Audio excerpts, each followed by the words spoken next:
Hey, everybody. Thank you for joining me for another Sunday night here at Poe on the Go. Have our new guest announcer, Mr. Roscoe, here. Say hello to everybody.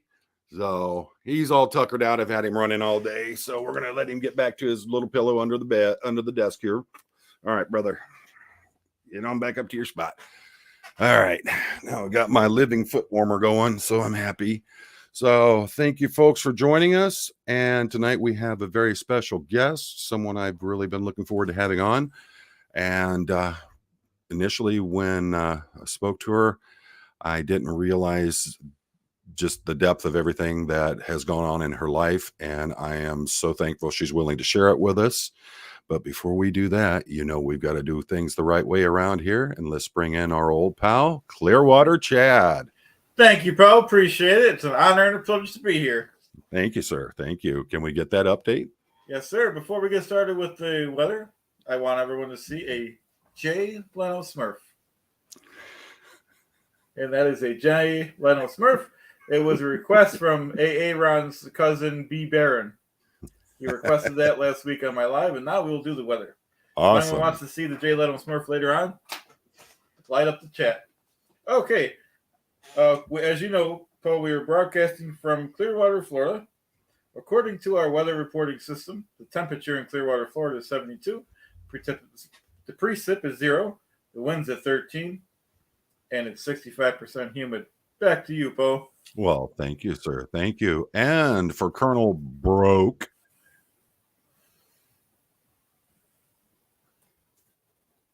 Yes, I took it out of the package and put it on him. Unfortunately, with it on there, I can't strap it to the microphone now. I got to figure out a different way to mount it. So I'm going to put it back here on the arcade game. Roscoe, don't you dare. So, folks, our special guest tonight is someone that pretty much all of you should know by now. She is the lady behind the crafting of the Xenu cover for the Mike Render bobbleheads, but her story goes much, much deeper than that. So please join me in welcoming Marilyn Honig. Hi, Marilyn. Hi, everybody. Thank you for joining us. So let's see there. Oh, Colonel is happy. So he got his Xenu cover on the Mike Render. So just I'll be checking from time to time, so you'll see me looking to the side there. I'm just watching the chat, see what's going on over there. Folks, if you're going to have any questions for Marilyn, Chad, or myself, make sure you preface them with the @ symbol, and then you can just type Poe after that. That'll be enough for me to be able to see it. So I want to thank everybody for joining us tonight. Marilyn, if you would please, if you'd introduce yourself, let us know a little bit about you. Okay. Hi, everybody. I'm Marilyn Honig. It's a pleasure to be here. It's funny. I'm usually in the chat and sitting and watching you guys and crocheting, of course. So I don't know what you want to know about me. Well, let's see. Married, children, Yes. what part of the country you're from, those kinds of things. Well, I live in Vermont. I have 3 grown children, and 2 of them are boys. And if you see behind me, this is their little music studio, because I have a very slow internet in my house in Vermont. So, I'm married. My husband's name is Duncan, and we've been married almost 26 years. So, that's pretty Excellent. much. Excellent. And I just got my notification that I'm live on YouTube on my phone. That's awesome. So we've only been live for a couple minutes now? 5 minutes. Glad to see they're on top of things. So we all know that you are the crafter behind the Xenu covers for the Mike Render bobbleheads. What got you into actually doing the crafting now? Is that knitting or is it crocheting that you're doing? It's crocheting. Crocheting. Okay. For all the crocheters out there, I'll mention that.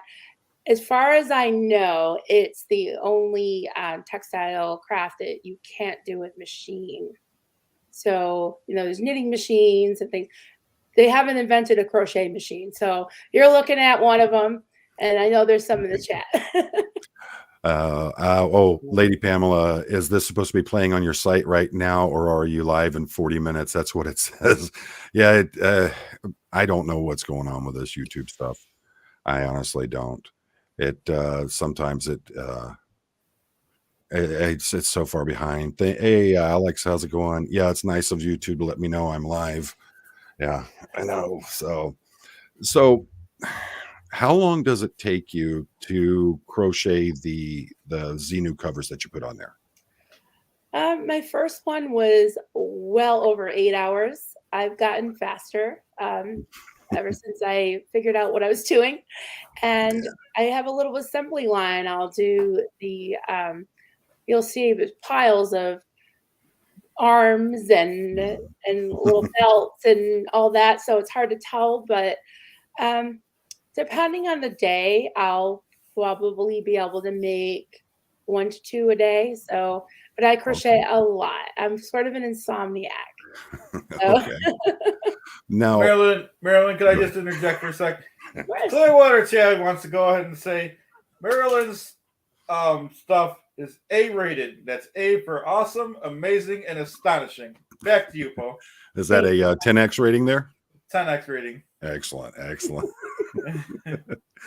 So with the how now it's based off of I would believe the South Park imagery of Xenu.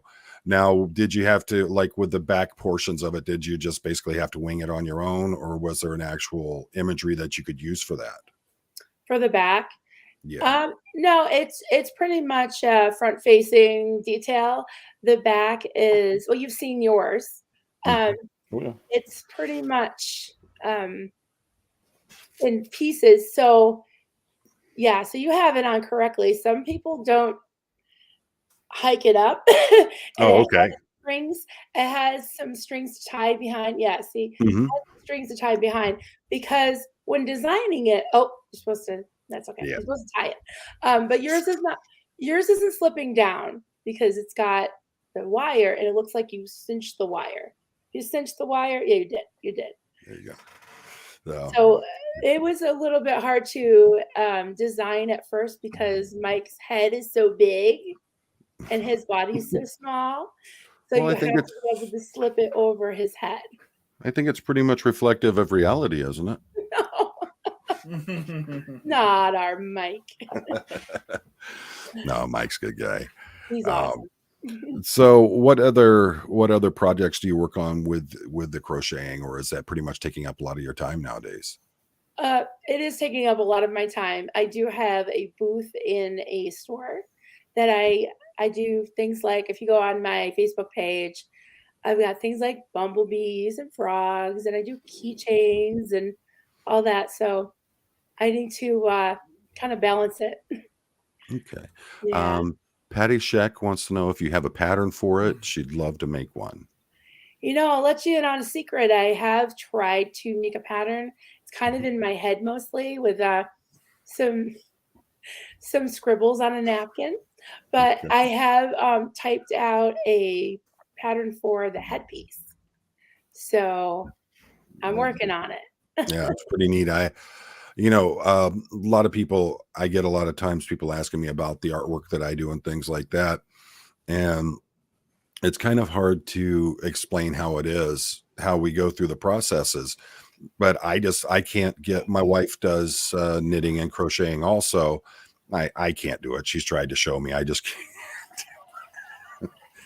Enjoy that lemonade there, Chad. Thanks, Poe. That looks good. Freshly squeezed. Excellent. Just walked out in the front yard and got those lemons from the tree. That's correct, Poe. 10x trees. Wow, that's amazing. So how long I'm trying to, now you got me all completely off track, Chad. So you've got the insomnia, it keeps you going at night. What other hobbies, interests, things like that are you into? Well, I have a new puppy, so he takes a lot of my time. Right. His name's Apollo. And not after the rusty old ship of LRHs. It's because my favorite movie is Apollo 13, and I also love the Rocky movies and Apollo Creed. So it's Apollo. I have a nonprofit that I'm the founder of and president of. So we help vulnerable populations. Our number one priority is house fires. And unfortunately, in the area that we live, we are very close to Western Massachusetts, and there's a lot of old buildings and a lot of fires. Oh yeah. So a lot of people literally lose everything, and it's not something that it's tough, because if someone is renting a home and they don't have renter's insurance, then Yeah. they can't. How do you come back from that? That's the crazy It's thing. tough. It really is. I've been a police officer for over 32 years, and the number of times I've seen people lose everything that they have to a fire and how devastating that is to a family. I applaud that. That's great to see that you're working with you have the nonprofit to be able to help these folks get back on their feet. That's a devastating thing. And, from my end of it, we see it, but there's little to nothing that we can do.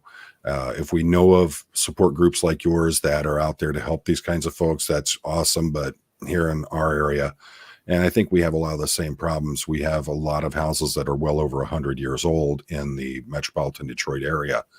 As a matter of fact, the house we lived in River Rouge before we moved out here, it was built in 1907. And man, that place, if that caught on fire, it'd go up like a Christmas tree on January 1st. It's ridiculous how old that wood is and how dry it is. Love Sherlock, Marilyn YouTube how-tos. Maybe I've learned to crochet a few hats that way. Well, to give you an idea, folks, Marilyn, you just cut out on us for a second there. Just let you know. Let you know, folks. Chad, Marilyn, and I. You're back? Yep, you're back now. To let you know, Chad, Marilyn, and I are actually working on doing a live stream where the three of us will be doing different crafting, so we can show to everyone and then hopefully be able to give some instruction out there to help you all with any of your crafting ideas that you would have. I know it's kind of hard. Chad, I believe they've been trying to tap you for the Salvador Dali Museum to do some painting, but hopefully we'll be able to snatch you away for a little bit there. We'll see if my schedule permits, Paul. As you know, Clearwater Chad only usually does network shows. Chad's doing this as local show as a favor. Usually Chad only does network shows, but Poe's a good friend and Marilyn's a good friend, so Clearwater Chad's doing this thing. Let's see. Linda Golan, too many trees over power lines with those windstorms too. If you looked around here nowadays, all of our trees look like they have some kind of weird deformity disease going on, because they literally go in and pretty much cut right up the center of the trees where they grow there. So they look like a big V shape with a power line going through it. It's instead of just doing what they should be doing and putting the power lines underground where they'd be easier access and less susceptible to the winds and everything. No, we're just going to go in and deform everybody's tree. So I'm just trying to get through some of these chats. We'll take a 10-second break and look at the Jay Leno Smurf then, if we got 10 seconds. Thank you, guys. Jay Leno Smurf. This was a request from A.A. Ron's cousin, B. Barron, last week. Lady Veritas, didn't know you were on. I'm still awake in the UK. Well, thank you for joining us. Looks like we've got a couple of folks from across the pond that are making it tonight. So, Marilyn, now we all know you from the crocheting and from your crafting and all. But there's a different side to your story that a lot of people don't know about. I know it was touched on Kelly Copter's interview with you. And if you could guide us through that journey. Yes. And what it is that you dealt with. Well, I had a very tragic start to life, unfortunately. I lost my mother and 3 siblings to a house fire when I was 5 years old. And I spent several months in the hospital. I had 3rd-degree burns on my hands and 2nd-degree burns on my face. And I just remember feeling really scared, alone. I mean, as you can imagine, it was just devastating. My biological father really wasn't in the picture. He was kind of in and out of my life, but he really couldn't take care of me. And when when my mom passed away, they weren't married, and he wasn't actually on my birth certificate. So I don't know who had custody of me. So when I was released from the hospital, I just kind of lived, I guess, pillar to post, as they say. I just kind of lived with whoever would like take me in, and some relatives. And there were sometimes I really didn't know where I was going to sleep that night, and it was tough. There were some really kind souls that helped me out, and then there were just some really vile people that took advantage of the fact that I just didn't really have anyone watching over me, So finally, I was almost 9 years old, and the DCF, or whatever they call it, I don't know, basically Child Protective Services, stepped in, and they placed me in foster care. And I went to live with a family of 12. So I was the 12th of, I was actually the 10th child. My foster parents had 10 kids, and they had 3 of their own and 7 foster children. And I was adopted probably about that year, so about 6 months later. And yeah, so that's one phase of it. We could get into the whole Pentecostal thing if you want to put any input in, Paul. Right. Well, one of the sad things about it is, you were talking about people that weren't exactly the best people in the world. And to me, it's, even after all this time of dealing with people like that, how people are willing to abuse or use children. To me, it's unfathomable that someone would be like that. But, we see it more and more every day. And to me, it's so heartbreaking. Here it is, you went through this major loss in your life. You're going through all these other problems that are going on. And then someone is going to add to what you have to deal with. And to me, I can't understand people like that. I mean, honestly, I don't see a reason why they should be allowed to continue on in society. But, it's good to see that you were able to get through that. And quite honestly, you were talking about the 2nd-degree burns on your face. As someone who's dealt with burns myself, I got to say you came out pretty fortunate. You don't have a lot of the visible scarring that a lot of people do. So it's that's very fortunate. I'm glad very to see that. fortunate. I do wear makeup, and I cover with my hair. Oh, okay. Yep. But yeah, if you didn't know, then you wouldn't probably know. It just looks like sunspots, kind of, with a little bit of bumps. My hands are in rough. They look rough. They're fine. I got all my digits. This side of my hands are fine. The other side, not so pretty. But I am very fortunate. I'm very grateful that it was just that. Right. I've seen people with terrible burns. Oh yeah. Yeah. I've, I mean, you look at some of the veterans that are coming back and the devastation from the 3rd-degree burns that they've had. And it's so heartbreaking to see that, personally, I dealt with, and as a law enforcement officer, we actually had a house fire where all 4 children in the family perished in that fire. And do talk about just absolutely heartbreaking, but on top of it, to be one of the people who had to investigate that scene, a lot of people don't realize the emotional trauma that puts on the first responders that have to go to see, veteran firefighters crying from what they're seeing. So yeah, I'll share this with you. I wasn't planning on sharing it, but I felt comfortable doing this. Is that there was a book written about the fires in the town that my fire happened, and there's a whole chapter devoted to it, to my fire. There were 12 people in the house, and 6 of us survived, and 6 didn't. So it wasn't just my mom and 3 siblings. It was also a cousin and a 9-year-old friend, Donna, that was staying with my my sister that passed away, and it was deliberately set.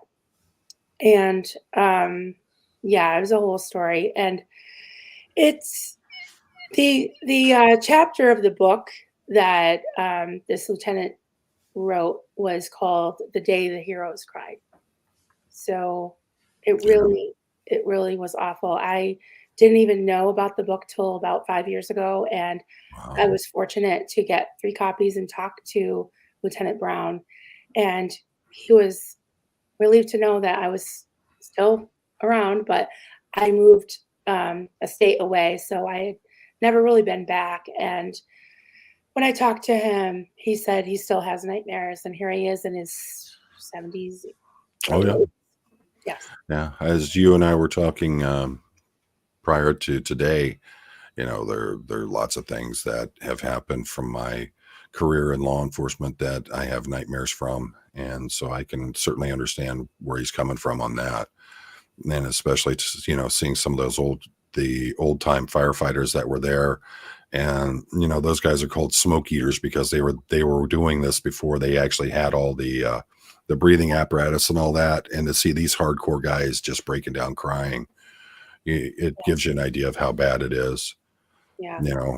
But It was the fire itself was just so the way it went up was so fast. I mean, this was in the mid 70s, it was in 76. The paneling was just, guess it had flammable covering on it. So it just went up so fast. And the lieutenant was just like, I'm sorry, I tried. And this was 40 years later, so I know they did. I mean, the chapter that he wrote was just, the details were just awful, but I was strong enough. I mean, enough time had gone by that I could.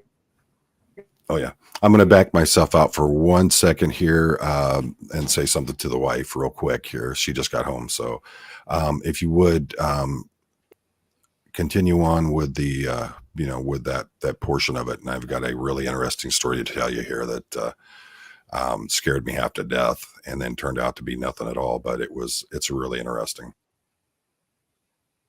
Okay. Did he leave us? Yeah, he said to continue if you could. He's just going to be right back. And looks like Marilyn froze. Until she comes back, here is just a sketch of the Pink Panther. We're working on it for tomorrow's show. But okay, there you I'm go. back. We're having some fun with our Wi-Fi here. If I close the door to the office here, then I get no Wi-Fi signal, which is amazing because the Wi-Fi is literally in the room right behind me. So I've got to figure out what's going on with all that. But I went to a house fire call one day, and I had probably 6 or 7 years on the job at that point. I get to the house. I'm getting everybody out of the house. It's starting to become fully engaged, and I hear a baby crying. So the fire department gets there. I went in with the fire department. We rushed upstairs, and we're looking around. We can hear this baby crying. We can't figure out where it's coming from. Finally, we realized that it was a baby doll that was under a bed, and the heat had activated the sound on it. Oh my God. What's terrifying about that is that we're up there and we could have been trapped inside of that home, and it was all because of a baby doll. And we come walking out. I mean, we were laughing because that was the only way we could handle the emotional trauma of it at the time. But my goodness, we were literally kicking down walls, going through everything we could, trying to find where this crying was coming from, because we literally thought there was a baby in there. So yeah, it's and that's just a small slice of the kind of trauma that goes on with first responders that folks never think about. I was listening to someone the other day on a podcast where they were talking about the fact no one even thinks about the fact that we go to a scene and we see someone that has slaughtered their entire family, and then we're expected to go to a scene, right after that, where it's a completely different kind of thing, and we're supposed to just carry on like it's nothing. And it's, folks just don't, till you're there and you're actually working, a lot of people don't understand it. Batrazi, we have a new member to the channel. Thank you. Welcome to the family. You Welcome. are I guess they voted a while back to call everyone the Popos who are members of the channel. So Oh my yeah, God. Yeah. yeah. I like it. So now we know that there is another part to your life that a lot of people don't know about. And if you could walk us into that, how it started, and and then we'll go from there. Yeah. So, as you can imagine, after going through all of that, I getting placed into a home that was just filled with kids, and I was, one of them that I was in rough shape. I mean, I really probably needed some trauma counseling, some mental Right. health care, something like that. But my parents they were loving, they really tried, but they were very devout members of the Pentecostal church, the Assemblies of God. And we went to church like at least 3 times a week. So we were Wow. at church all the time. And these were like church services were they were 2-3 hours. And here I was 9 years old, just like bored out of my skull. But then there were times when you weren't bored and you wish you were, because it would get crazy. Oh yeah. So Um, I describe what a typical service would be like. Yeah, so I told, just to illustrate it, I told a story to Kelly about when they would have special guests come, and one night they had a woman come from I don't know where, but she pulled up in a big tour bus, like a rock star tour bus, Wow. and she had long flowing hair and a long flowing gown and a big daisy in her hair, and she was a faith healer Oh, slash okay. prophetess. This is what we're told. So we went in, and people were, they used music to really work people up into a frenzy. So the music was going, people were like raising their hands and speaking in tongues, and the tongues were not a language. It was just babble. And if you can Oh yeah. imagine about 200-300 adults just blah, blah, blah, blah. I mean, it was insane. And I was still pretty young. I was like, what is going on?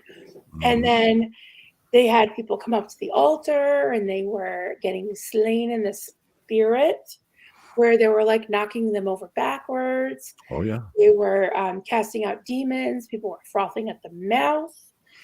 They had faith healings where people were coming out of like wheelchairs and stuff. And this was a small town, Oh and yeah. I didn't know these people. So I have a feeling they might have hitched a ride on the bus with the lady. I'm not sure. So That there was or a that. little suspect.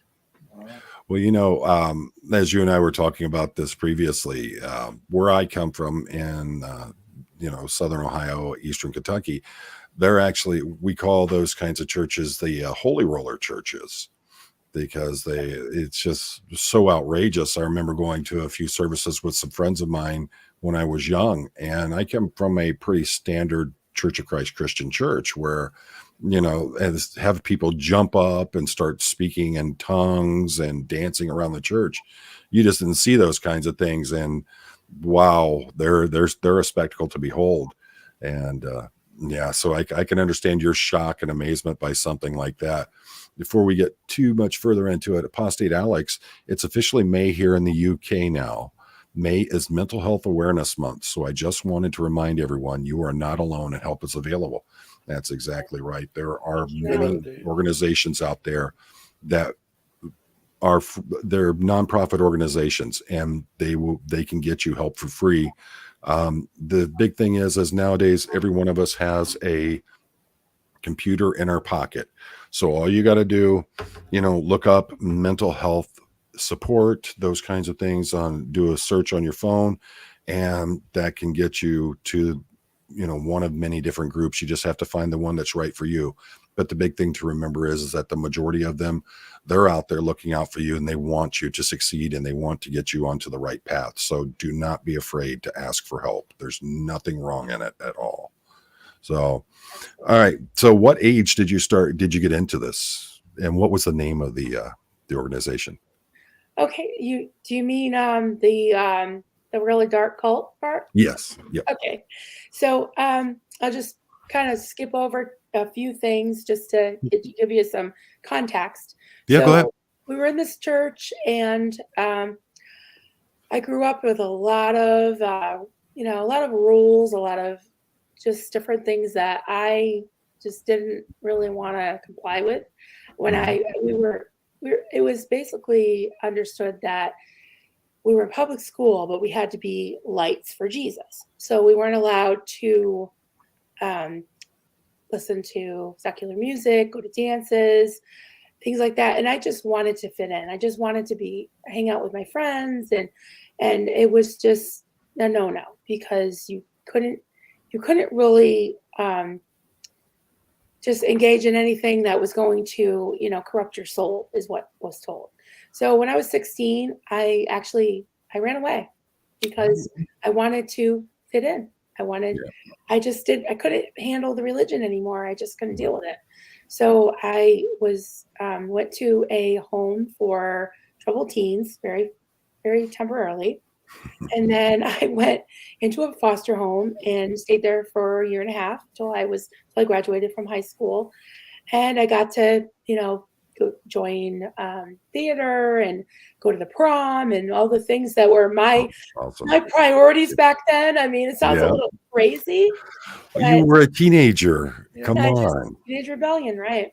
So then when I graduated from high school, I also aged out of the system. And as I tell my story, I think about the difference between the 70s and 80s and now, because I work with a lot of agencies with what I do with Berkshire Helping Hands, which my nonprofit is, we fill in gaps for people. So if we have say there's a foster child that's aged out of the system, there's these great programs that will basically take them in, put them through college.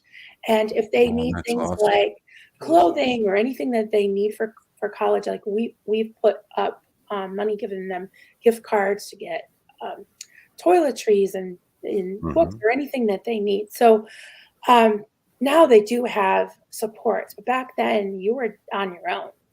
And so when I aged out, I was homeless for a while. I was kind of an expert couch surfer from way back when I was 5, 6, 7. I did get a full-time job. I finally got my own apartment, and I, was doing okay, but I had some roommates and it was getting a little crazy. My parents decided to invite me to come back home because I had taken off to Cape Cod, and I was kind of, making a little bit of a mess of myself, but I was still hanging in there. But my parents invited me to come back home, and I was very reluctant because I didn't want any of that crazy church stuff anymore. And my mom said, no, we're at a new church now. It was a spinoff from the AG, from the Assemblies of God. And she said, no, it's this lady named Marlene, and she was a Bible teacher. And she said, oh no, she's just very calm and loving, none of that crazy, slaying the spirit stuff or anything like that. And I was like, okay, I'll go to a service. I'll see what it's like. So it was a beautiful old building. It was in Vermont. I lived in Western Mass, which is literally, I grocery shop in Western Mass, even though I live in Vermont. So I'm right over the line. And side note, I still live less than 5 miles away from this place. But the first building they were in, well, actually, this is like the third building. It was an old inn. It was called the Old Coach Inn. It was a beautiful old inn in Vermont, like, the bed and breakfast type one. Oh yeah. Big porches and big white long building. It was beautiful. And at first it was really fun. I would go, and there were quite a few people my age. And I had always felt like, I was always worried about going to hell because I'd been really just pounded into me. And I thought, well, there was this thing in the church. Fire and brimstone. Oh, totally. Big time. Big time. And if you were not in the will of God, then bad things would happen to you. Oh, yeah. So bad things kind of had happened to me, pretty much my whole life. So I don't know. I guess I should try doing the will of God, right? So Marlene announced that she had recruited about 12 people funny now thinking about it, because Jesus had 12 disciples, right? Mhm. 12 youth in their 20s and 30s, mostly 20s, like me, I was early 20s, to go to live there in a live-in ministry. And she framed it like, I want to be a student of the Bible and teach you about the Bible, and you'll be used by God. And, it was just sounded like, okay, let's try it out. So it was great at first. It was like we'd have a lot of fun. And, then about a year or two in, things started to just very slowly, like the frog gets boiled. She started to really bear down. And if you think about it, I mean, I was still pretty young, but my husband to be, which I had no idea that would happen 5 years later, he was in his mid 30s, early 30s at that point.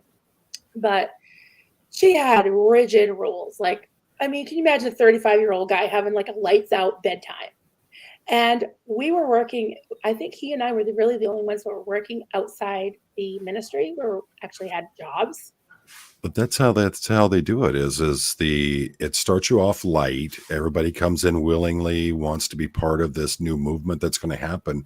And then they slowly start administering more and more control on you. Right. And, we see that not just with the Church of Scientology, but we see it with all the different groups like that, with Anhata, with what was going on with the yoga cult that she was part of. Right. And it seems to be that's a current pattern. We had a couple things here. Marjan, can you please ask her if she has a P.O. box that they can send you stuff? You have a P.O. box? I don't, but yeah, I'm pretty easy to find on Facebook. So if you have Facebook, you can just send me a message, or it's coffee and crafts, or coffee, craft, and cults, right? yes, coffee, cults, and crafts. Yes. Yeah, Marjan, if you go to if you go to the Facebook page, and there's a lot of great stuff. I could not believe those dresses that woman put on there. Oh my God. Yeah, I made it the cover photo. Did you see that? Oh yeah. I put it on the cover. Yeah. I don't know if you've ever heard. I had a really good friend years ago, and his name was Christoph, and he was one of the people. He did a lot of the work, embroidery and tailoring work for Broadway. He lived in New York City, and he made some of the most beautiful Victorian type gowns. And when I saw her work, it just took me right back. We lost him about 10 years ago to cancer. And he had been just such a good friend. He was a true golden spirit. And then to see her work, it just took me right back there. I almost put tears in my eyes. We'd like to welcome Miss Kelly Copter to the family tonight. Thank you, Kelly. And Kelly says she's had about 7 years of therapy. It definitely helped her with her healing. And I think, some of the things that you were tapping on there that a lot of people don't realize is children in the foster system, once they age out, they're, and it's great to hear that there are new organizations out there that are helping them. But when I was coming up, when you were coming up, when you aged out, you were basically, here you go, enjoy the streets, There was nothing for you when you left the foster care system. And I think that that helped to lead to a lot of the former foster children actually ending up in the criminal justice system, as they had no resources. So, you're 18, but are you really an adult at that point? And next thing you know, you're out on the street. You have no way of feeding yourself. And if you have no other resources, you go to the route that's going to get you the food, and it's going to get you shelter the best. And unfortunately, that's how it works with a lot of them. And, it's a very scary situation. But I'm so happy to see that not only are they doing that for where they're giving them resources, but they're also getting them college educations if they're willing to go through it. I had a couple of young people that I worked with, and what I was able to do was work with the electrical union. And if, they were willing to keep themselves straight, not get in any trouble, we found a way to get them their union book. And once they got their union book, they could go down into Ohio and take the 2-week course to learn how to climb the poles, learn what the equipment is and everything. And they would come back as union members with that certification, so they could go to work for the power companies and things like that. and there's still a few of them. One of them just retired recently, and it's awesome to see that, you know, not all of them. I mean, we're talking out of 10, maybe 2 actually stayed to it, but the ones that did, that saw that there was something at the end of the tunnel, as long as they put their mind to it and worked on it, they had really good careers. One of them has a great family. He has a bunch of kids. Now he's able to retire, and he actually made far more money than I ever did as a cop. So, you know, it's nice to see that there are other people out there that are willing to do these kinds of things. Yeah, and I can tell you as a foster child that any small thing that people do to just reached into my life to help me out. I mean, now I feel like I want to pay it forward and help others. But Excellent. I always remembered I had in that really, really dark time in my life, you know, the Big Brothers, Big Sisters of America. I had a big sister that would take me out of that hellhole for a day and just do Amazing. fun things with me. And I'm still in contact with her. I lost touch with her for 35 years when I was in the cult. And then I never knew what happened to her. And now she's in her 70s and she's wonderful. Yeah. So we talk, we always email back and forth and send pictures. And I'm gonna go see her this summer. So I'm excited. Yeah. Was it Facebook that got you guys back together, or what was it? You know what? No, she went to a funeral of somebody that I guess I must have been mentioned in their obituary. I have a lot of like relatives that I don't really know, or sort of relatives. Okay. And she went to the funeral because she wanted to find me. And I didn't go to the funeral because I didn't really have contact with this person that passed away. And I don't really like funerals, but somebody that knew where I was attended the funeral. So that's how she found me. Yeah. And I found, you know, for me, I feel funerals are for the living. They're not for the person who's passed away. It's for the friends and family, things like that. And I just, for me, that's, you know, I pay my respects in my way, in my time. Yeah. But you know, if I go, it's because it's out of respect for the family members. But and I'll be honest, I'm invited to a lot of funerals. I don't know if that's a right way to put it, but a lot of the people that I know of that have passed away recently, I've declined to go because certain churches around my area, they don't just do a nice, you know, talk about the person. They'll do like a full-on hellfire and brimstone altar. Oh, service, yeah. They'll do an altar call at a funeral. And you know what? That is so triggering. Sorry, I'm on my soapbox right now, but no, that's not okay. Like, you could talk about God, you can read scriptures, but don't tell people if so-and-so was alive, they would want you to turn yourself over to God because, you know, they're in heaven, but where are you going? Like, no. True. We were at one just recently where they got to the open mic for family and friends to get up and talk. And this person got up there and literally started holding church service right there. And they went on for, I'd say, a good 30 minutes. And I was just like, is no one going to stop this? This has nothing to do with the person that we're here for. And I guess just people were afraid to say anything. But yeah, I've seen that. That's, I don't, me personally, I say my goodbyes in my own time. And, you know, I believe, like a lot of people, that the body is just the vessel. The soul has made its way to where it's going. And, you know, so I make my goodbyes and my amends in my own way. Colonel Brock wants to know if his Hunter S. Thompson doll was one of the most difficult projects. Oh, it was definitely unique.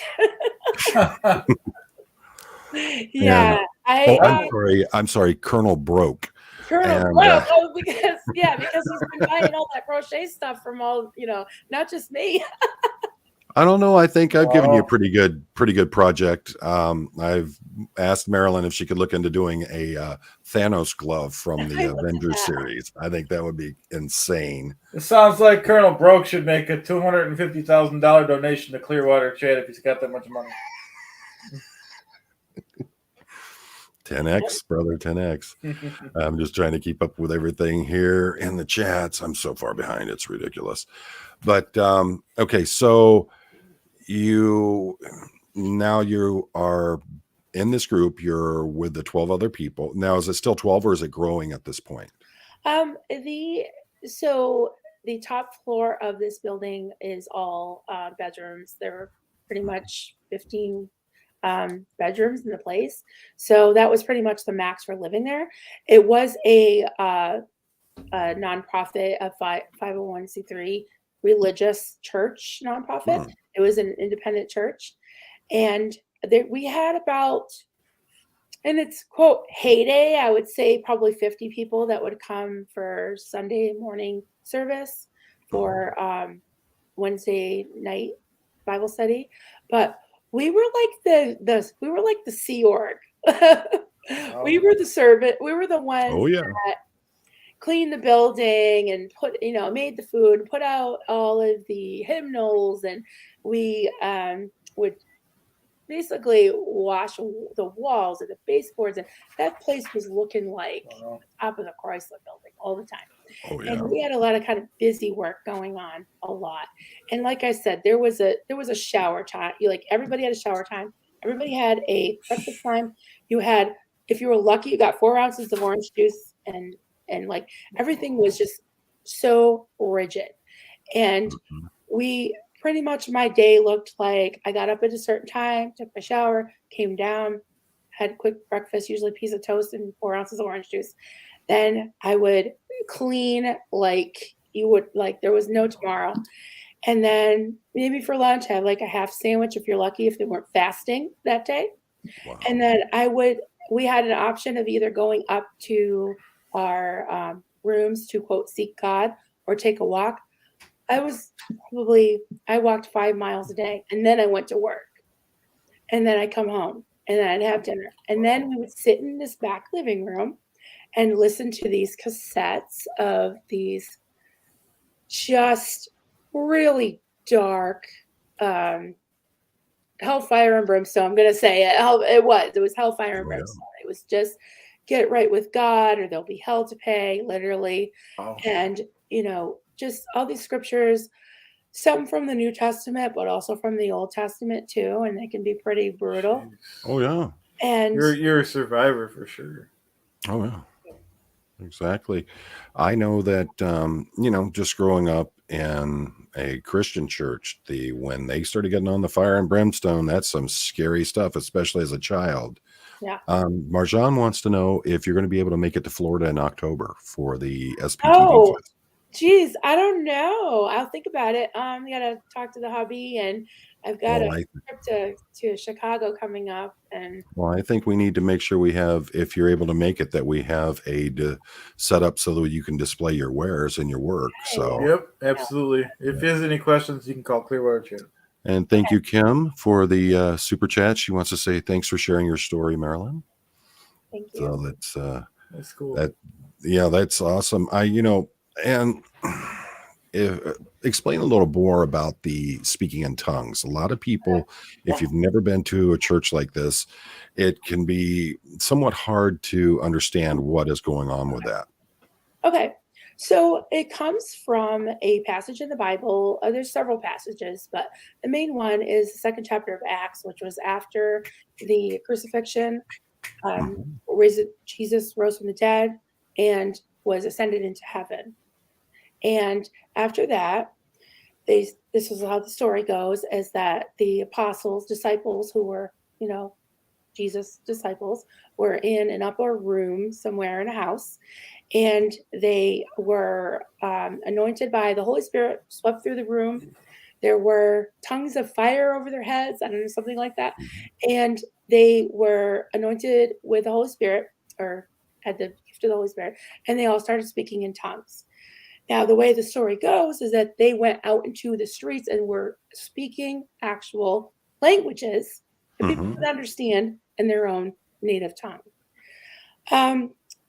So there was a gift of the Spirit, I guess, in the early apostolic church with Apostle Paul and all that, saying that, and he was very clear about when there's tongues, there should be an interpretation. There's another scripture somewhere, I can't remember just right now, because I haven't cracked a Bible in over 10 years, I'll be honest. But I used to know all this by heart, that about something about speaking in tongues of angels.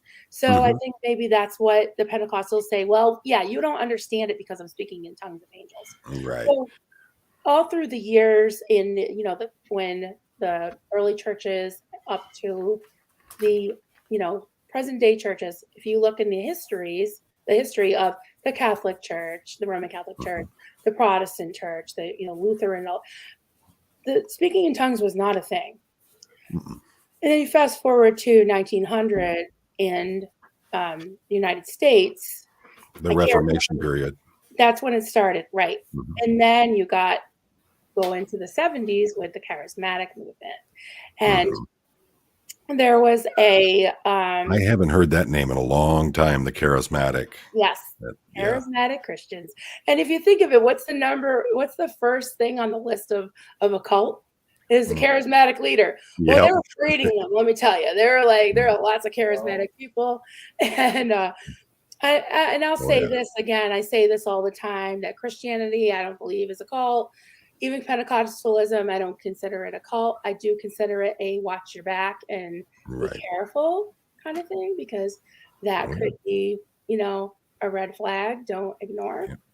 But And a yes, lot of people don't realize is back in the early 1900s, there was so much infighting going on between the different denominations that there was something called the Reformation yes, movement. And that's where they started breaking down a lot of the dogma and the um, structured religions that were out there that were dealing with Christianity. And there were new forms of Christianity that came out that were non-denominational, and there was the clear separation between all the different groups. And so that's the period that Marilyn's talking about, is the Reformation period. And so that it's a long, deep history, but believe me, yes. that's what's going on. And just to piggyback off of what you said with Mhm. that, is that um, with all the different denominations, then during like the kind of the hippie days, it Mhm. was kind of believed that a lot of the old guard denominations were like dead churches. People Right. would go, Yeah. it was all very ritualistic, it was, boring, whatever. So this new charismatic movement was just drawing people away Oh, yeah. from the old guard, the old, and just the thing with tongues was just one of the things of the charismatic movement. There were, things like healings and all kinds of things going on. But the tongues, I've I've experienced it firsthand of the pressure to just open your mouth and just babble a bunch of syllables. Oh, yeah. And the way it was believed was that unless you had an outward manifestation, you probably weren't baptized in the Holy Spirit. They called that being baptized in the Holy Spirit. And when you've Right. got several people speaking in tongues, think of it as like if you're at a rock concert or a Mhm. ball game, and there's just the energy around you. Mhm. Everybody's like, Exactly. "Wow," everybody's cheering. Well, if everybody's speaking in tongues, it's kind of the same thing. It's just this crazy, like euphoric kind of frenzied, and We started things that losing you people were again, Marilyn. feeding on. Right. And Oh, what do they sorry. call it? It's the pouring on of grace from the Holy Spirit. Grace of the Holy Spirit, I think, is as another name for that as well. Now, Apostate Alex had a really good idea. Everyone should bring their bobbleheads and do a photo shoot with them all in their costumes together at the SPTV Fest. That would be just amazing to see everyone gathered around you with their bobbleheads with the Xenu covers on them. And folks, if you've never witnessed it before, it is such a if you've never been in anything like that, it honestly feels insane. I've been there. We went with a friend of mine one time. There was a grouping of us that were friends, and I was really surprised one of our friends had come with us because he's Jewish, and I'm like, "You're coming to a Christian church service?" And he said, "Yeah, I want to see what it's like." Suddenly a woman a row or two away from us started speaking in tongues. And you have to remember, they basically do this buildup where everything just gets more and more and more intense. Yes. The energy in the room is exploding. And so she starts breaking out and speaking in tongues. And the man next to us says, "Do you hear that? She's speaking in perfect Hebrew."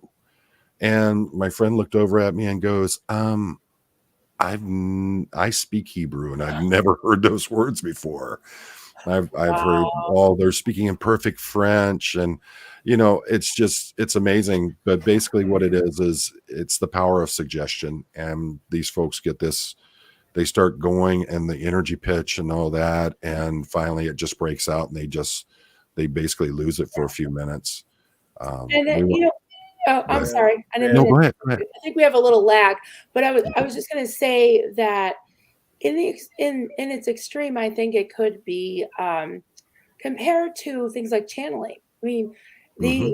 the the charismatic church is so against, rock music and evil, all this, and they used to take records and play them backwards. But Oh what are my, you guys yeah. doing? Yeah. Like, you're channeling something out there. Like, what, Oh yeah. how come it's I got sent home okay from when they church do camp. it? They used to do the morning announcements at church camp. So one morning we snuck in about an hour before they did it. And I put Slayer Raining Blood over the PA system at church camp, and actually got sent home for that. So Boy. I know what you're talking about. During that whole movement that was before Tipper Gore got into the whole, where they started censoring albums and all that, where literally they were telling everyone that if you played an Ozzy Osbourne record backwards, you could hear "The Devil Loves You," things like that. And it was, I mean, they'd sit there and tell you these things and then play it for you. And you'd be like, yeah, I can hear it. Well, no, you hear what they're suggesting. Right. I agree, Absolutely. Paul. I agree. If I Yeah. could just interject, Yeah, go ahead. everyone, I just want to say, don't believe anything about these cults. It's all fake, fraud, and false. Everyone should be worshiping and obeying Clearwater Chad. Thank you. And Poe agrees, and Marilyn agrees. Absolutely. Let's see. Daniel Sander, charismatic movement sounds so shallow and superficial. You got to remember that we're coming off, they were in the early 1900s. It was very, very strict in religious dogma. And remember, these are the same people coming off of the witch trials, the Salem witch trials, those kinds of things. So everyone was led not only by a governmental law, but they were led by a church law as well. And it just got to the point where everyone was so sick and tired of, they were being told different laws by different churches.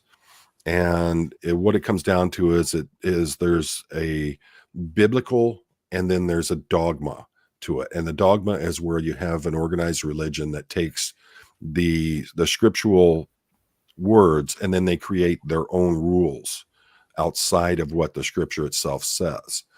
And so people were there was a lot of infighting with that, and a lot of problems were going on. And the next thing you know, so they started breaking off and doing these different things. And this is where anytime you have something like this happens, you have those who feel the ability to be able to take advantage of others to either increase their wealth or their standing or things like that. They're going to do it. So you had a lot of charismatic people who stepped up and said, I'm going to show you the true way. And people started following them. And so that's what led into the name of the charismatic movement. So it's insane stuff, but these are literally things that happen. And when you oppress people so much that they break away, that's how we end up like in the 60s and 70s with the hippie movements, everyone looking towards Eastern religions, Eastern philosophy. That's how a lot of our yoga cults started, was because everyone was looking for something new. They were so tired of being lied to by the folks who were their quote unquote spiritual leaders of the time. So sorry, Marilyn, I had No, to it's throw that in there. okay. It's fine. Oh. All right. So now you've been with this organization. They're pretty much starving you guys. Pretty And you much. have to either go and reflect in your room by yourself or go for a walk. So what was going on at this point? So one of the things that I think was in that phase when I was still living there before Duncan and I got married, and I see him in the chat, by the way. Hi, babe. he's talking to Who people is in he? the chat. He's totally my better half. He can really. Oh, he said, we no longer buy the idea that the word has to be taken literally. Oh, there he is. There he is. He figured it out how to get on there. That's awesome. And I saw Kelly and Clearwater or you are Clearwater, Chad. And Yeah. Apostle Alex. Hey, is Clearwater Chad in there? Yeah, Yeah, Alex. Chad's everywhere. We no longer buy the idea that every word has to be taken literally and is beyond question. God is bigger than a collection of writings assembled by men, even wise men. I don't think you could say it any better than that. It's, right. you know, So, go yeah, ahead. I think fundamentals, it's really the cognitive dissonance that it requires to believe every last word of the Bible, because there's so many contradictions, but it's this the essence. If you want to believe that, God wrote it, that's great. But I don't think God really wanted you to just be constantly, divided in your mind and in your heart. So I Right. think that, you just have to take the fact that not everything was completely out of, I don't believe, because how could it be? You look at the gospels, there were firsthand accounts, which they do have some differences. So I think it's the essence of it, and that's what I learned now. But back then, I was elbow deep in lexicons and commentaries. And but you asked like what was going on then. We had I had actually brought in two of my friends, one I worked with and one I had grown up with in the church. And it was young man and woman. And they both really cracked under the pressure of Door of Hope. And they both literally went insane. And one of them was hospitalized. I felt so bad. The other friend of mine had fasted for so long that he was hallucinating. He was walking around on the back road and hallucinating, and he was picked up, and it was just awful. And even as the deprivation of food, I think it was also just the constant railing against our minds. And Right. you're not right, you're not right with God, you have to die to yourself, pick up your cross and follow me. Jesus said that in the Bible, but she took it like, I don't know how you're supposed to take it good, but you're supposed to whatever. But there's a Yeah. lot of verses that I don't know how to interpret it nicely, but that Well, was that was Cult 101. I mean, that's part of it, is depriving people of food, sleep, mhm. going constantly battling with their inner psyche. You're doing good. No, you're not. You're doing good. No, you're going to hell now. I hope you're happy with yourself. Those are things like that. And someone who, and I don't want to make it sound bad, because I'm not. There are folks who mentally are not able to handle that kind of daily abuse that's going on, and they're going to snap at some point. And that's the unfortunate. You can't blame yourself for it. I mean, yeah, you may have invited your friends in, but you thought you were doing the right thing. You didn't do it maliciously, and you weren't looking for anyone to get hurt. That's one of the things, when I was talking with Ann Hada, was she was talking about basically the survivor's guilt of it and the things that had happened while she was in.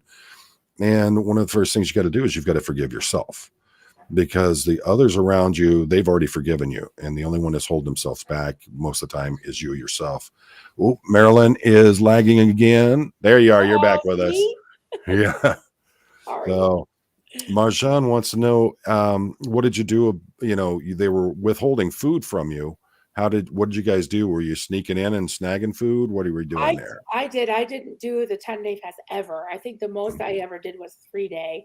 And there were times when I had to go to work and was taking care of a family of um and there they had been these children. There's another whole story, but these poor children had been abused as infants by their parents, and they were brain injured.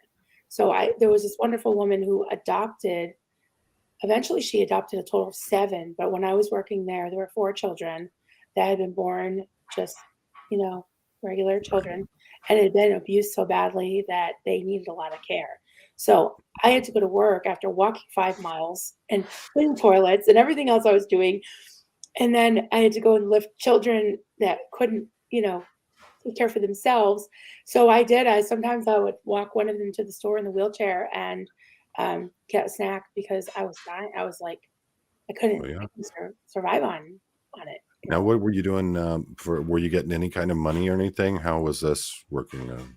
Well, Duncan and I were really the only ones that I know, and he can correct me in the chat if I'm wrong, but that were working outside the house. And Mhm. but yeah, we pretty much put it all back in and then some, Right. as we got older. And we went without, our kids went without later on. But yeah, we pretty much put it back in. And we, you think that working outside, you would have maybe had some more feeling like you were free or Right. more information.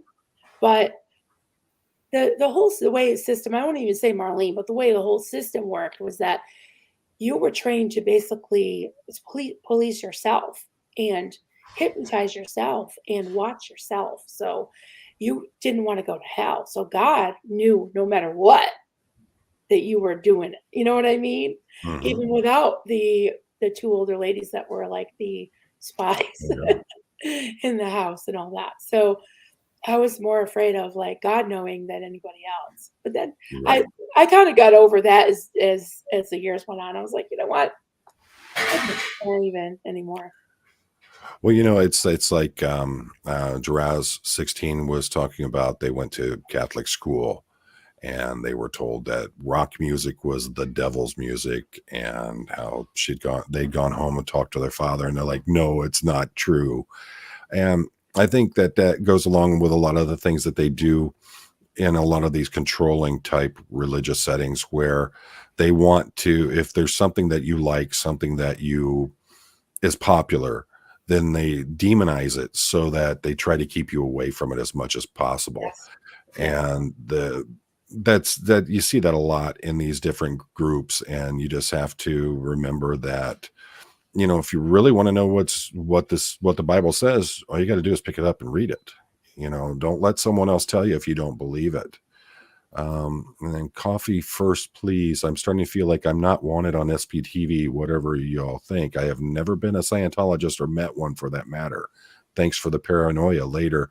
Well, the fact is, most of the people that are here in the chat or otherwise weren't Scientologists. I'm not a former Scientologist. Marilyn's not a former Scientologist. Now, Chad is OSA, He is a and we all, Scientologist. yeah, Yes. Yep. He's yeah, 10x. he's Coffee, you're 10x. welcome here anytime. Coffee, you inbox Clearwater chat. We'll have a 500-hour conversation about why you're welcome again. To make sure you feel welcome. No, really. But the thing is that everyone's welcome here. We are open to discussion. And one of the things I've been trying to build with this channel is I want a community where everyone feels that they can have a voice and they can feel included. So don't feel for one moment that you think that no one wants you here. It's not true. Everyone's welcome, and hopefully, if you're willing to stick it out a little bit longer, you're going to see that this is actually a really good group of people. And we've got some stranger named Duncan who keeps jumping into our chat.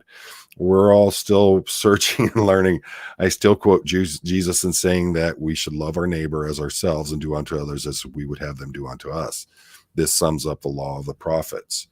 And yeah, I think that everyone has to come to their own level of understanding as it is to their relationship with God or their religious belief or their spiritual belief. Absolutely. And even the Bible itself says that you have the ability to choose what it is that you're going to do.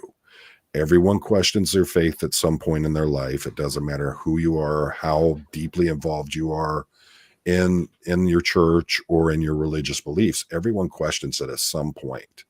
But you have to be the person that comes to the level of feeling equal or feeling that you're understanding what your religious beliefs are and where you want to go with it. So yeah, everyone struggles with it. And, even folks who are former Scientologists, once you get the nomenclature and the verbiage into your head of what the cult or organization you're in, it doesn't go away.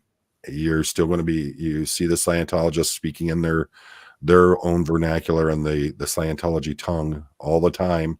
And all of us going, hey, can you please put that in common speak? it's the same with everything. I still do it as, from being a police officer, from being in the Army. I still use a lot of that verbiage and vernacular that we used then. So yeah, it's you just have to come to terms with it yourself, and I think you have to ground yourself and become level within your own heart and your own spirit, and you'll find the way that you need from that point forward. So, all right.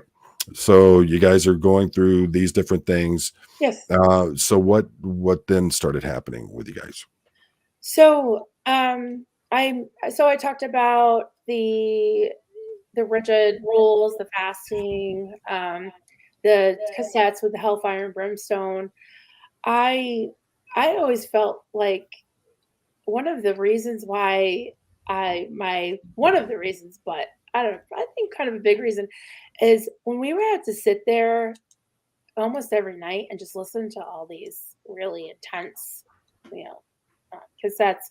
I would sit there and crochet, and I think it just gave me enough dopamine or something to just keep me sane. I don't think people realize when you're in a situation like that where either it's meditation or it's you're having to study, and it's something that you can't escape. You have to do it. Just how weighing that is on you. And I can see the crocheting really would be an exit for you. And Batgoat says, "Bye, Chad. A cigar for me." Thank you for that super chat. So Batgoat rules. but he owes me 4 cigars already. He's done smoked all mine up. Let's see. And Apostate Alex is saying, honestly, we would find it so funny if you listen to the convos they have with each other privately. Scientologies is a real thing. Yeah. And, like I've talked about before, as police officers, we had a very, very deep vernacular because we broke everything down into acronyms. And if you said the actual laws themselves, it'd take the court case to be over with by the time you finish saying what the crime was. So we broke everything down. So yeah, it's a real thing and it happens. So when did the buds of love start creeping into everything? So we were there probably about 5 years, and we were always really good friends. I mean, Duncan's just I was just telling him today that Claire and Mark, right? I'm way more like Mark, and he's a lot like Claire. I mean, everybody loves Duncan. He's just a quiet, nice, sweet guy. When he talks, everybody listens, right? Like I'm just a little bit. I could be a little brash. I can be a little gruff, and a little goofy. So yeah. That's my wife and I. I'm more of the reserved. I'm the one who sits there and just listens and chimes in every now and then, but she leads a lot of the conversations when we're out with other people. So I can understand that. Yeah. So we were just always really good friends. There were a couple times that I just had this inkling, like, I just can't imagine my life without him. And I sort of made him chase me, I think. But there were a couple. Duncan, can you chime in on whether that's true or not? He'll tell you. Where is he? Yeah. I don't know. He used to write little poems, but we could even hold hands. It was just nuts. But there were a couple of things he did. Like he used to fix my car. He's very handy. He's still very handy to this day. Sounds like a good guy. There was. He's a good guy. He really is. He's very, very good. My kids will tell you, it's like they lucked out in the dad department. Definitely. That's good. But yeah, one time somebody moved out of the we called it the inn because it used to be an old inn, and it was an older lady that stayed with us for a while, and she had a dog, and I had a certain room. I got moved around a lot. I was there for almost 6 years, so I got moved around a lot. And there was a certain room that I really loved. It was a sunny room in the front on the south side, and Marlene knew that I loved that room, and she just made sure I didn't get it. Ah. See, I told you. Once he caught me, I was like, what did I do? Wow. That's funny. So, so we got married in 1997. Oh, wait, I got to tell you the flea story. I was in the middle of the flea story. It got me all confused. So she had me move into this lady's room when she left, and it was infested with fleas. I'm allergic to them, so I was covered in flea bites. You could see them. And Marlene was just like, "What are you talking about?" And she was just being really mean about it and like acting like God had sent the fleas to bite me because I was in bed. And I didn't know what I'd done wrong to be infested with fleas. Duncan just very quietly went to the store, got a flea bomb, and got rid of the fleas for me. You know? So there you go. I was like, I love this guy. I got to keep him around forever. I Wow. I've said it more than a few times. I think for a good sound marriage, you have to be friends as well as anything else, and I think that really grounds everything. With my wife and I, we're coming up on 33 years of marriage, and we're friends. I mean, she's my favorite person in the world, and hopefully, I am hers. And she says that something that she says that I think is pretty funny is she says the big thing about it is we never hated each other at the same time. So, you Yeah. know, and for folks who say, well, it's my soulmate, things like that, I think that, in all honesty, marriage is just like anything else in life. You have to work at it if you want it to be right. And one of the big things is communication and being friends. So I think it Absolutely. builds the basic grounding that you need for a relationship. Yeah, And and one thing there was a major snitch culture going on in the inn. oh, And one thing I knew I could always trust Duncan not to throw me under the bus. And That's uh, good. and unlike Mark with Claire, Yep. oh Yep. yeah, Yep. KR him. Yep. well, Mark's the unfortunately, loser. I mean their situation was awful because they had to write reports. I mean we had more like unspoken rules. We didn't have like actual Right. policies except the Bible, which was twisted. But we did talk about things. We really did. And when we got married and started having children, um, we just having the breathing space of buying our own home. We were very close still. We still live in the same house, but a few miles away. But we were still tightly controlled in a way because they were aware. Marilyn was aware. Like if we tried to go on vacation, she's like, "Let me pray about it." I'm like, "What do you mean? Let me pray about it? Let's just go on vacation." But yeah, it was just very. It was just so much mind control, even Oh, yeah. after we got married. So the thing that started really having cracks um in the dam, I guess, was I had been homeschooling my kids, and it was pretty much you had to do that if you were in part of that community. And we really didn't have a lot of outside contact, you know, contact with the outside world.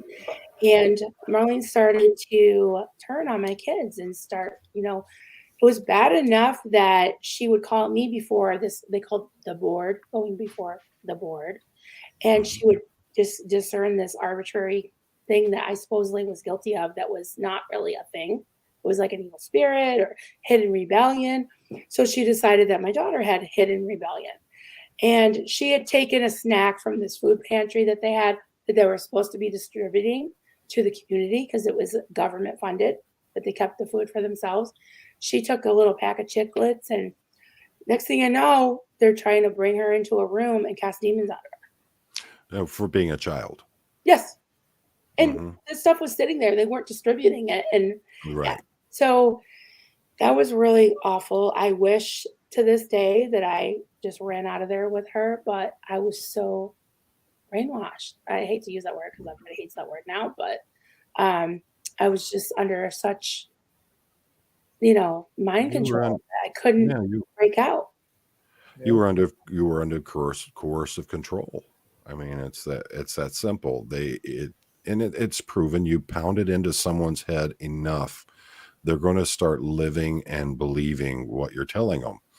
And let's see, Terry Ray was wanting to know how many members did you have in there at that time? Right. So there were layers. I think Stephen Hassan talks about that like a pyramid. You got the leader, then you've got like the inner circle, and then you've got the devout people, but not like, the ones that are really knowing how the sausage is made. And then you've got kind of the peripheral people. Right. So we had Marlene, and then we had her two aides that were also older ladies who lived in the house. And there were the 12 of us. So that's 15. Then we had our extended families. We had some families that came in, probably altogether, I'd say consistently 40, 50 people. But if That's you, a pretty good size. yeah, but Yeah. if you think of all the extended family, it's even more. There were a lot of splits in the church. There were different things that happened. Um, Another thing that is definitely worth mentioning is that we weren't the only cult that branched off from this group of three churches. There were a Right. lot of them. And if you think of it, I think it might have either been Yanya Lalich or Stephen Hassan. One of them, I think, said that there's literally thousands of small cults that, like Scientology, is just so well known about because you got Tom Yeah, Cruise. it's the one making all the headlines. So Absolutely right, and things like the Jim Jones and all that stuff. But there are literally so many people that really need to have this message brought to them, is that course of control can be one person, it could be a cult of one, it could be yep. 12, it could be a cult. And so to know the signs and know, do I have freedom of thought? No matter what you believe, if you choose to believe it, that's fine. But if you Right. have someone telling you what to believe and you feel like you can't believe, you can't think on your own, and you're scared, then that's not Yeah. helping. I just, I look at how a lot of these groups are. You look at you have the Amish, who are a very closed off community. And the only time you really see them entertaining talking to folks outside of the organization is when they're selling things to them. Mhm. But for the most part, they don't come out and talk. They don't enter into society and things that we do. There are so many different organizations that would fall under the grouping or the category of being a cult that we see in almost everyday life and never even think about it. And all it takes is someone who can talk well, get people to believe what they're saying. And next thing you know, people are following them. And, they say, well, you must have been weak or something. Like, no, a good salesperson's going to be able to sell you anything they want to. Right. So it's not a matter of being weak. It's a matter of being taken. They're scamming you and they're bringing you in. And then they continually just beat it in your head that this is what you have to do. If you don't, you're violating God's law. You're violating the universal laws, things like that. And that's the thing people have to think about. It's not a matter of weakness. It's a matter of basically sometimes it's wrong place, wrong time, and you can't hold yourself, like we were talking, you can't punish yourself forever for it. At some point, you've got to forgive yourself, and you have to understand that it wasn't you, it was someone else who took advantage of you. So, Right. We all have that wanting to belong, and depending on where you've come from in your life, I mean, a cult can happen. You can fall into a cult because you were raised in it, or you were raised to be primed for it, which I feel like I was because of the fact that the parents kind of led people right. off into this appealing, like, oh, we're going to really abandon all that crazy stuff and really delve into the scriptures and know the quote truth. Mm-hmm. So it was very appealing. So there were a lot of the women, the older women that were really close to Marlene, including my adopted mom. They had husbands that were just kind of on the fence. They were like, they weren't really into they weren't Jesus freaks. They were just like, that's my wife's thing, but they went along with it. Then you've got children that were led into it, and then the fact that we were young, we were in our 20s mostly, and we didn't really have a big direction in life. We didn't have big careers, we didn't have children and family, and we didn't have our parents really, that close, and tabs on us. So And that's another thing you see with these kinds of organizations, is they take those who have the separation from family, separation from their base, And you bring it. It's like when I was talking with Chris Shelton, there is this sense of being part of a group that understands you, that believes in you, and wants to hear from you, wants to have you part of it. And it's a very, I don't know how to say it. It's a thing that makes you feel almost whole, to be wanted and be appreciated and things like that. So I can understand it's a very common thing. And Yeah, college campuses are great huge. breeding ground. Yeah. Yes, a major recruiting. Yeah. And Anahado said she was reading somewhere that there were between 2,000 and 3,000 cults in the United States in the 1970s. I wouldn't be surprised if there are that many still to this day. I mean, just because it isn't officially named a cult doesn't mean it isn't. And that's, yeah. And that's another thing. Mothers Guari, they tell you that they are the only way or path. That's another big part of it is that the only way you're going to get the answers, like with LRH and Church Scientology, is the fact that, if you don't follow what he's written, then there's no way of saving the universe.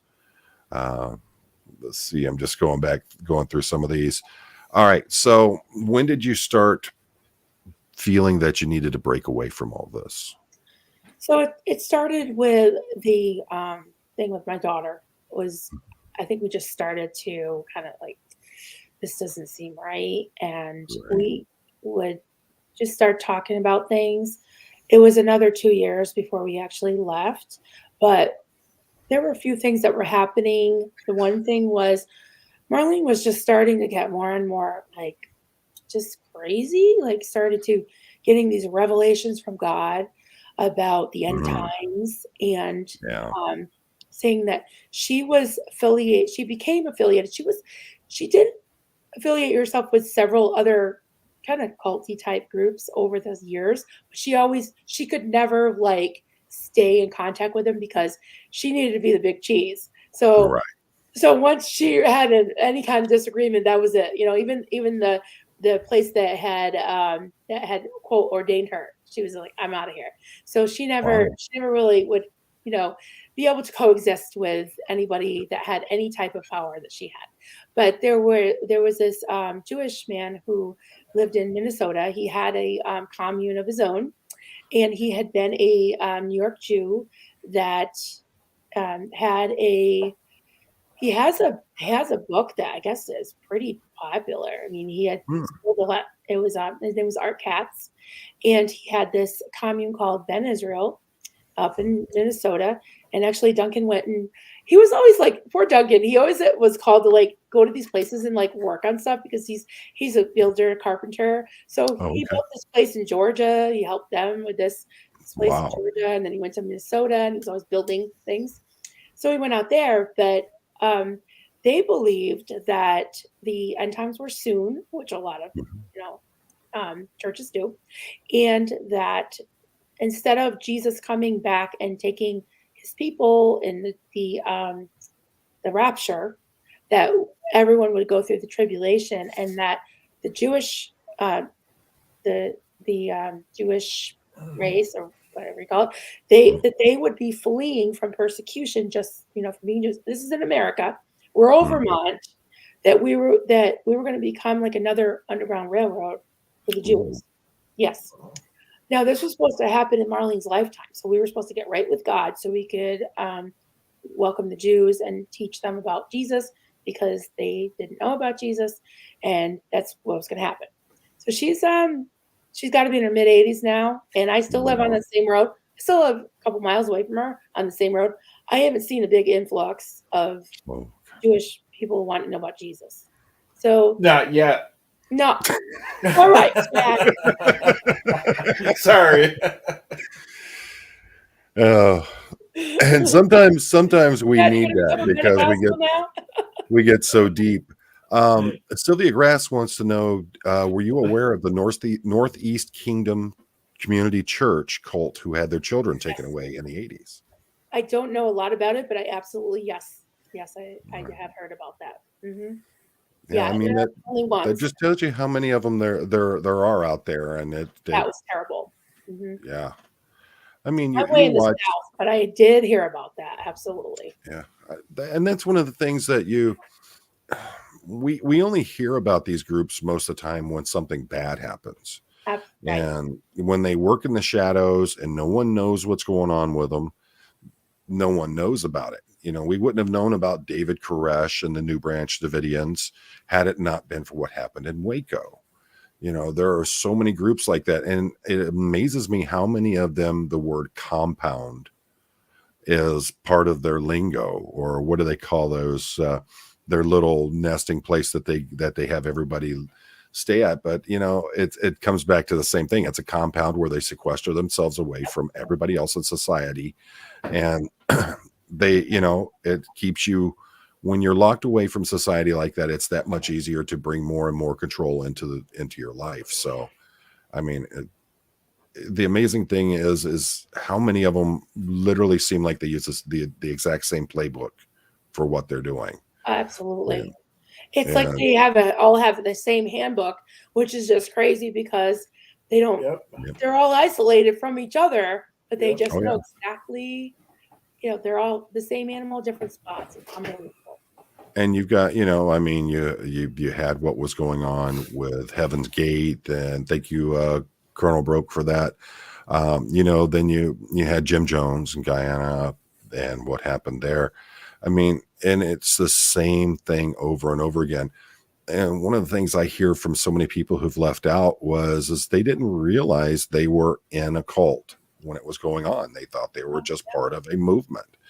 And I mean, you have people that are doctors, lawyers, people who would be considered the more upper intelligent kind of people, that they're brought into these as well. And it's like I was saying, a good salesman can sell anything. So, Poe, you said Jim Yes, sir. Jones, and I hate to interrupt, but it's not true, but people think that Clearwater Chad looks like Jim Jones, so don't believe it and don't drink the Kool-Aid, okay? That's a message from Clearwater Chad. Sometimes I don't know how to respond to these. We gotta But- watch out for him because he's gonna start his own. Well, when we start getting, it starts getting pretty heavy with a lot of these conversations that we have, and it's great to have you there, Chad, to help break it up. And Thanks, Poe. I mean, it's great that we're able to reflect, we're able to get feelings out there and everything, but sometimes it's awesome just to have that little moment of laughter brought into it, because we're not there anymore.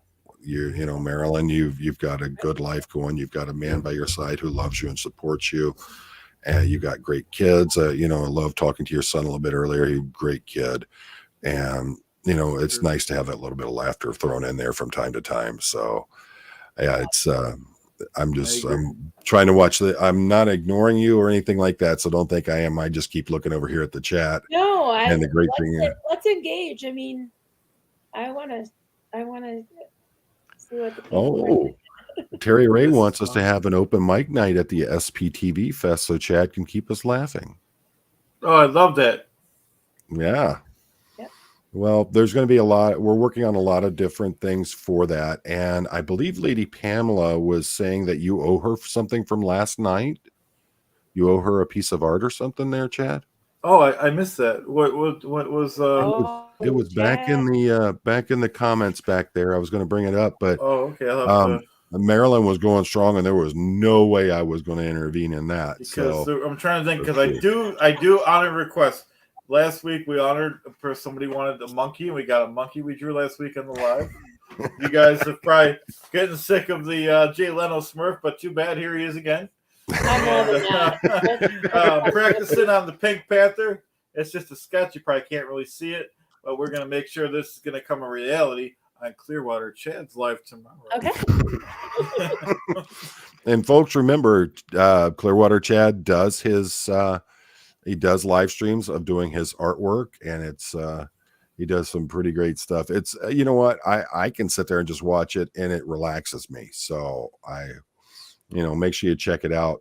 I'm trying to get back through this and find that comment, but yeah, she said you owe her from last night. I'll try to look for it later on or tomorrow too. Then I just couldn't believe that Clearwater Chad would go 10x and forgetting someone who's a fan. My goodness. I know can't that is beyond believe this shit. unacceptable. I'm gonna have to 10x my efforts. Yeah, that's Chad. I'm so It's because I'm too disappointed. worried about taking over the SPTV network. So, And which B. will be him. Barron's Leno Smurf rules. B. So Barron is the one that requested it. B. Barron is A. Ron's cousin. someone's asking, Anhata was asking about slam poetry. I don't even know what slam poetry is, so I couldn't tell you that. CC's okay. I'm just trying to look through these chats here. So, Colonel, why did you now suddenly become Colonial Broke from Colonel Brock? Oh, I didn't even notice that. Yeah, I noticed the Brock had been changed to Broke, but I didn't understand. I didn't see the Colonial till just a minute ago. Let's see. I'm looking at something here. Daniel Sander. For newfangled. I'm just trying to go through these. All right. So, how hard was the actual break from the organization, or was it much easier than? No, it was tough. It was really tough because we had been in for 16 years, and there were just a lot of things that were happening where Marlene was basically bearing down hard and just having these crazy ideas about, the end times and the Jews. And Duncan and I had just started to kind of live a little bit. We were like, I don't know, we were like popping a bottle of wine at night and just doing like little rebellious things because we were being accused of being rebellious no matter what. So we thought, Right. well, we'll let our kids take some music lessons and as you can see, it paid off, Yeah, how dare you? Yeah, I know. Ooh, the devil's music. What's that country song? There's a rumor going around. Why not make it true? Yeah, exactly. So we were just doing things like watching movies, but PG, like nothing crazy. But Marlene started to kind of target my kids, like I said, me. She was kind of realizing that she was sensing that I really wasn't into what she was saying anymore because she was just becoming unglued. Like my husband had, Duncan and another older gentleman in the church who had a pension, had pulled some money together to buy or to put a down payment on a new building because people were leaving left and right, and people were getting married off and things. So there were nobody left living in the building except the three older ladies in this huge building, and they couldn't make the rent because it was rent. Because when we were living there, we paid the rent a lot, and so Duncan and this other man put in a down payment, and Marlene decided she wanted the inside. It was pretty good shape, but it was dated because it was a nice old farmhouse that an older lady had passed away and things. So she had Duncan paint some of the rooms inside, and she picked out the shade of paint, and he went in and painted it, and she decided she didn't like the shade. So she picked out another shade. He went in, painted the whole thing again. Now, granted, he basically, he had 3 kids at home and me, and he had a job, full-time job, and he had just given them a lump sum of money that he had inherited from his aunt that had passed away. We could have really used that. We had job, and then she's taking him away to paint her goddamn, sorry, barn. You are allowed to, so. Okay, I won't say that for, but I want to, just thinking about it. So a third time he painted it. She didn't like the second shade. And I'm just thinking, she keeps telling me to die to myself, take up my cross, not have an opinion, got hidden rebellion. She's got open crap going on in her life. Like, look at this, So I just started to get just kind of snippy, just dropping hints that I didn't really like, what she was doing.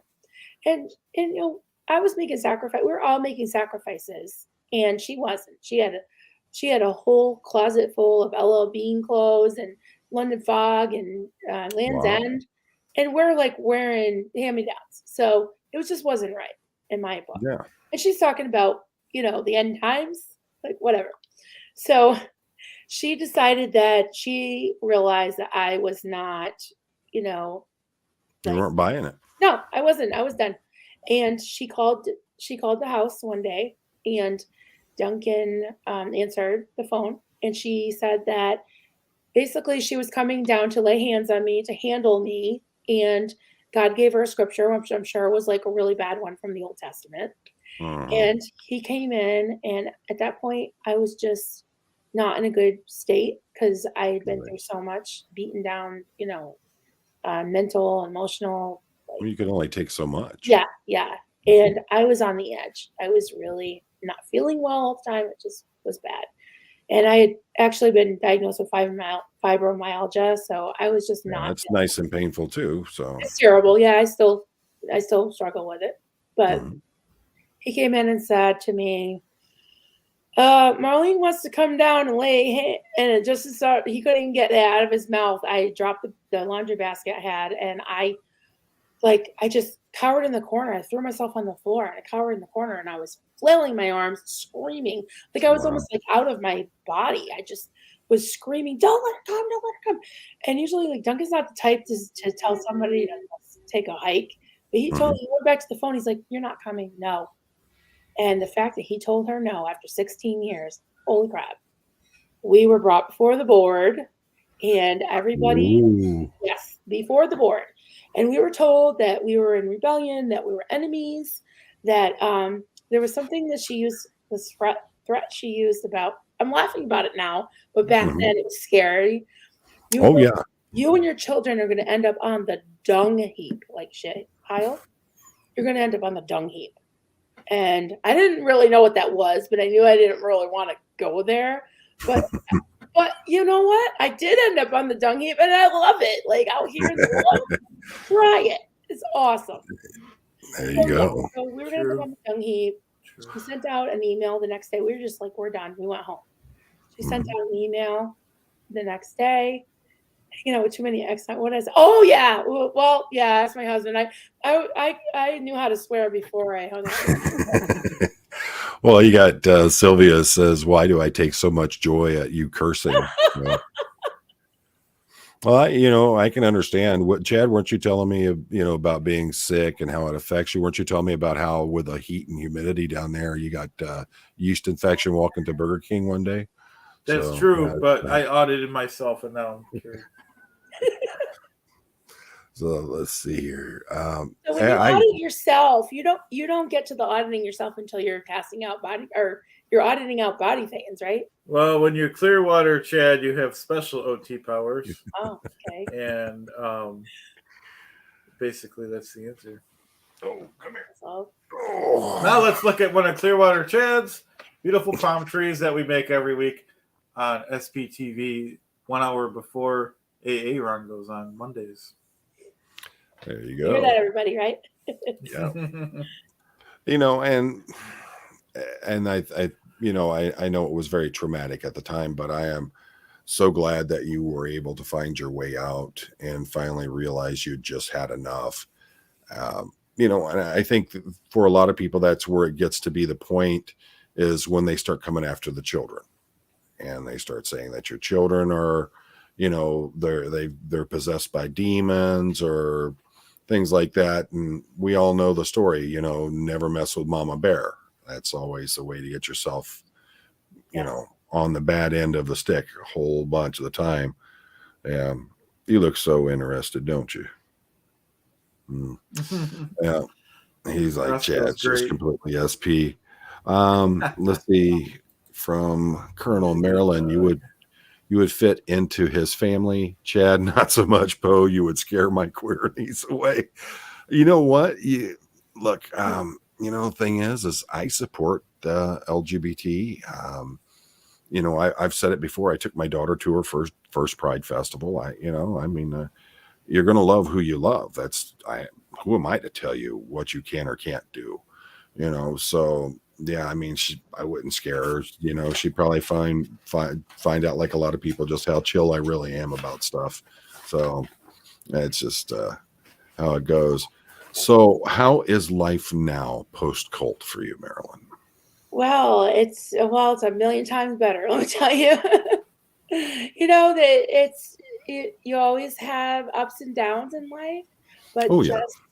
just to know that you can make your own decisions and you Hmm. don't have any um, hammer or God with a hammer over your head. I Right. have really grown a lot, but it took a long time. After we left, I really was afraid to leave my house for a long time not because I was afraid that they were going to hurt me physically, but they would drive by my house and I was so afraid of having them pray curses on us, which is sounds crazy now, but it was a Well, real thing. It was a real thing back then because I felt she had so much power over me right. for so long that Well, to walk away. you're indoctrinated into it. You believe what she's saying. You believe what that she had. Just like everyone in Scientology, you believe that she has this power, and it's. I can understand completely why you'd feel that way.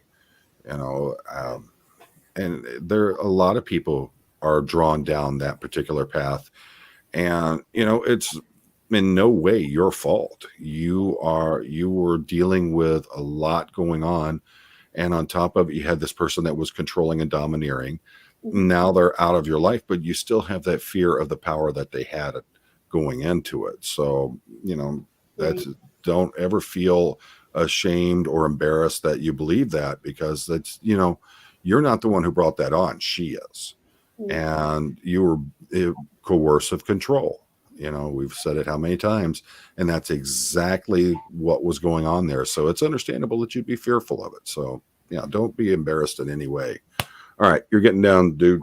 I give you a lot of credit for speaking out too. It takes a lot Yeah. of courage. Chad. I Well, think that why I decided to start speaking out was that I realized that even though I had such like a small church that I was in that may seem in the grand scheme of things not a big deal, but when you think of one person and then another yeah, person and then thousands, like Anhata said that, even in the one 70s. person victimized is too many. Right. And So if I can help somebody else, and honestly, Kelly and I were talking about this as well, is that she, both of us both agree that watching the aftermath, um, the Scientology and the aftermath, Leah Remini and Mike Render, that really gave me such like an insight on what I went through because I cried through every episode. I couldn't believe it. I mean, I was like, oh my God, I really wasn't a cult. yeah, I was in a major cult. Like, yes, Well, oh my God. So and think about how your story is helping others.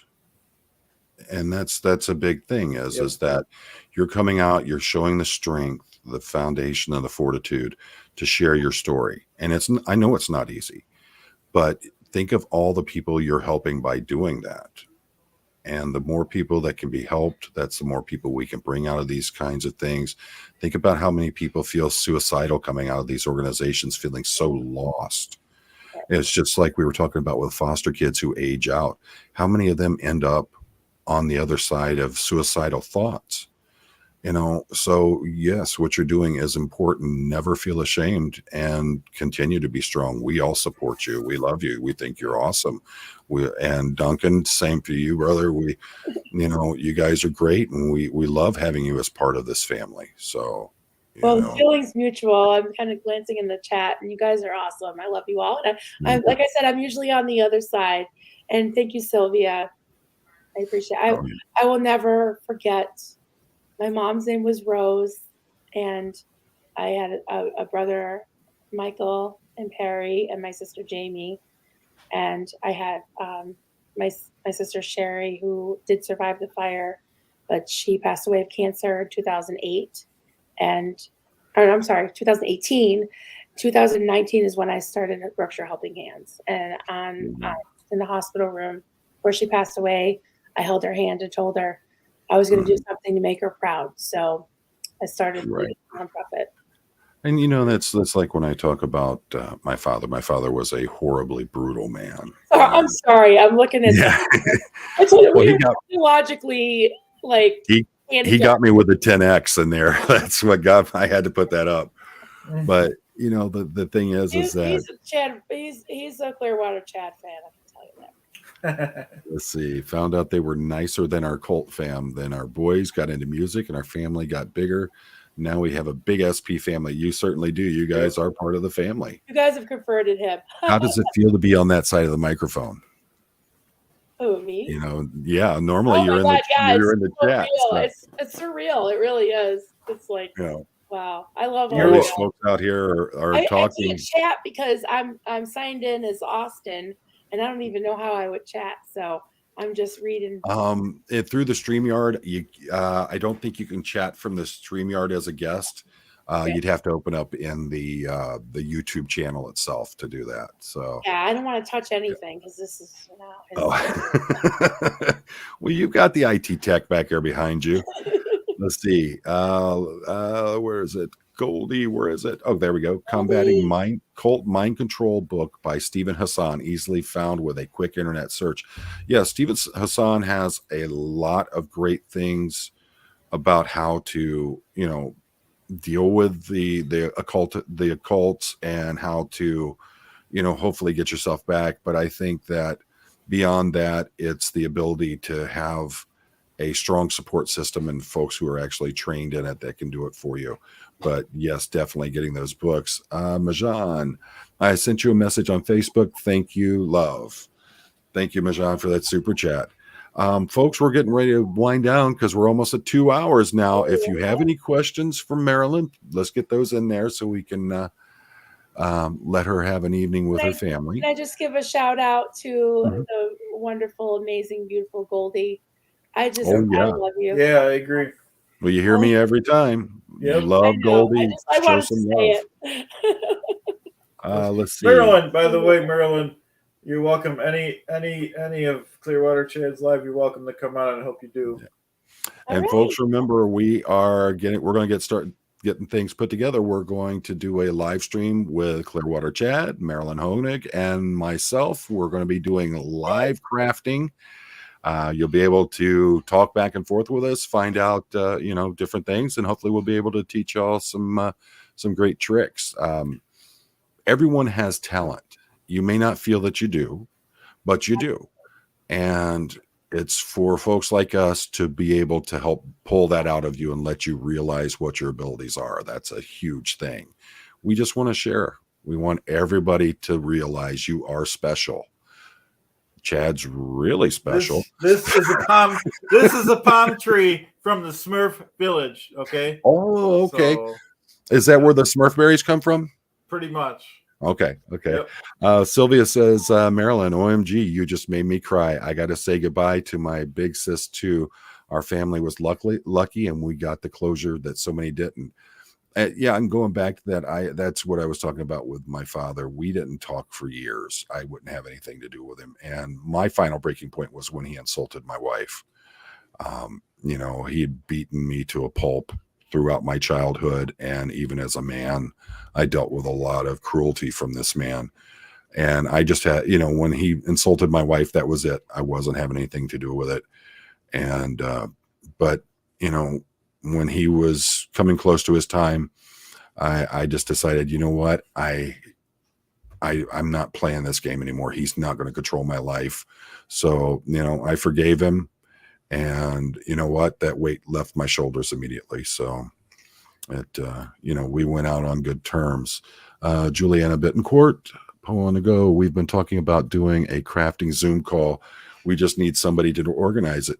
Well, y'all get with me. I mean, I think that would be amazing. We do it like through the Facebook. That would be pretty cool. So what do you think about that, Marilyn? Yeah, as long as I can as long as my internet holds up. Yeah. I came down here to civilization, and I still seem to be freezing up. Well, so, I don't know if this is what you're asking about, Pamela, but this is the Xenu costume for my Mike Render bobblehead. If you're talking about like my Hellboy costume and those things, I think I'm going to have to fist fight my son to get those back. But I think that'd be great to actually be able to do like weekly crafting and things like that. Just teaching people how to do crafts. Marjan, thank you everything that you do. And Goldie, much love. Yes, much Yes, I love you, Goldie. love, Goldie. Yep. You're Let's amazing. see. Terry Ray, love to you. Poe on the Go. I grew up with an alcoholic, narcissistic father and still working through it. I am too. There's just, so much of my life I gave up because of this man's rage and his brutality. And the scars that are still evident on my body from it. But the fact is that at some point you just have to let it go, because it was such a weight on me. And, people talk about they don't like religion. They don't like things like that. My wife will attest that when I started going back to church, she said that I just became a much lighter person, and I was much happier, and I felt like I was just a more solid person. It's your personal beliefs, but whatever does that for you is the thing that you need. And for me, that's my belief in God and my spirituality.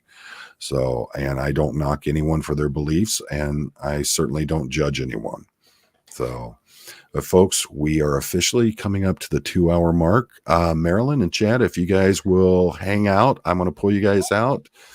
Folks, if you are part of Scientology or a cult, remember, there are those of us out there who wish you the best and want to see you survive and get on your feet and get away from these groups.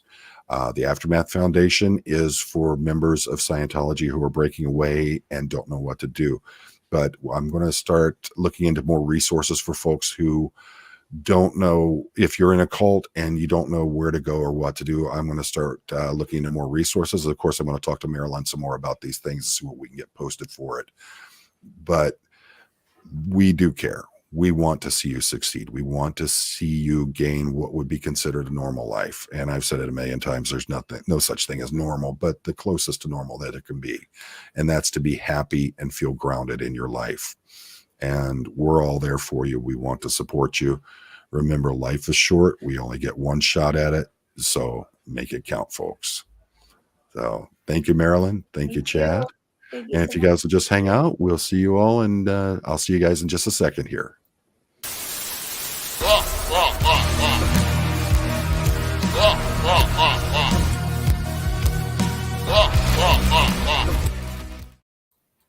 Hey. All right. Hey. So give it a second here while it closes